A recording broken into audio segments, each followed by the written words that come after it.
In 1790, the king of Nadia spent 200,000 rupees to host a lavish wedding. The bride and groom were two monkeys. While the elite threw fortunes at primate nuptials, the broader public was consumed by ram fighting and kite flying. Daily life for those with means was defined by a constant, expensive search for distraction. While the populace kept their eyes trained on the sky and the fighting pits, a massive, highly organized system of human trafficking operated in plain sight. It survived because it was carefully wrapped in the respectable cloak of religion. Widespread apathy provides the perfect cover for exploitation.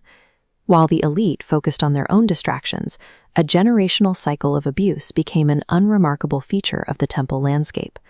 The women trapped in this system were called Devadasis.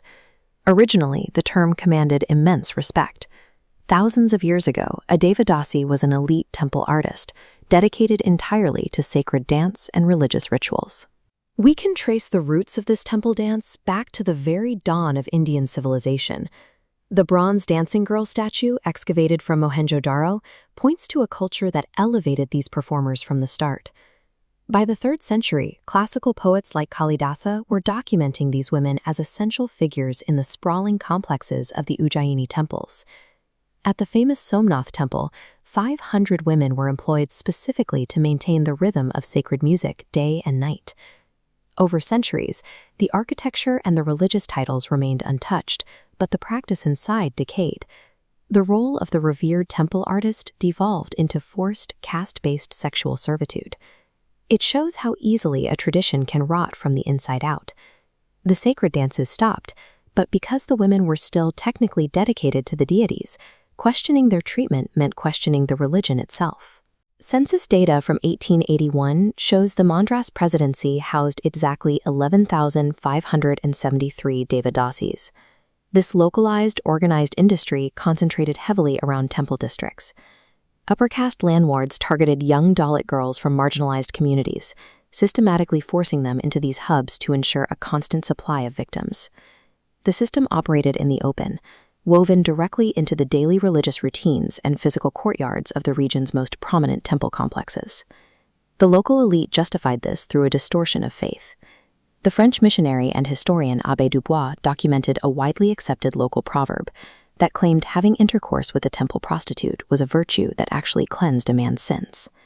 If a girl tried to escape, she faced no legal protection from the state, and intense psychological terror from the priests, who convinced the public that a fleeing Devadasi would bring a divine curse down upon the entire village. The victims were entirely boxed in. When the highest cultural and religious authorities in your society are the ones actively managing the abuse, organizing an internal rebellion is nearly impossible. The friction finally came from the outside. The closed loop of the Devadasi system collided directly with the arrival of Christian missionaries, who operated on a different moral framework. One afternoon, a 7-year-old girl named Prina was found running desperately to the spirit local market. She had been dedicated to the temple, tortured with hot irons when she tried to run, and was actively being hunted by temple authorities. Prina sought refuge with an Irish missionary named Amy Carmichael. When the temple guards arrived to claim the girl, Carmichael ignored their religious authority and refused to hand her over. Carmichael realized she couldn't just hide one child. She engineered a massive structural response, purchasing land and building a 100-acre sanctuary.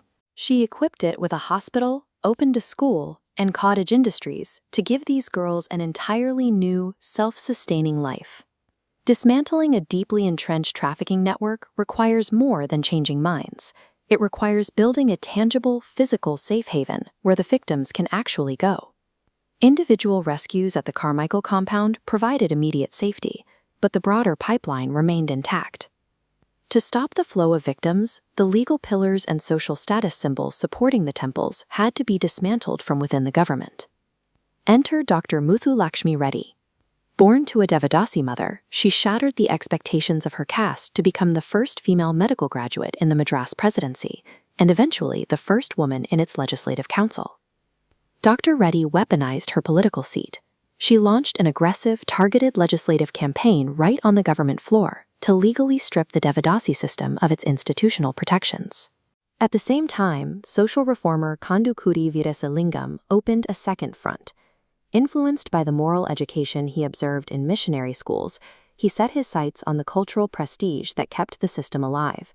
For the wealthy elite, a wedding was not considered legitimate unless a temple prostitute performed. Vidasalingam publicly shamed these families, writing that inviting exploited women to a sacred marriage brought absolute disgrace, effectively killing the social status of the practice. A socially sanctioned abuse cannot survive a coordinated attack. It takes legal reform striking from the top down, while cultural shaming hollows it out from the ground up. The Devadasi system collapsed under the combined weight of external sanctuary and internal legal disruption. Carmichael caught the victims, while Reddy and Vidasalingam dismantled the machinery. The decline of the system was not a byproduct of natural modernization. It required a deliberate, confrontational effort by individuals willing to challenge their own social circles and risk public hostility. Deeply entrenched abuse doesn't end by accident. It ends the moment people are finally willing to look at exactly what their society calls normal and declare it completely unacceptable.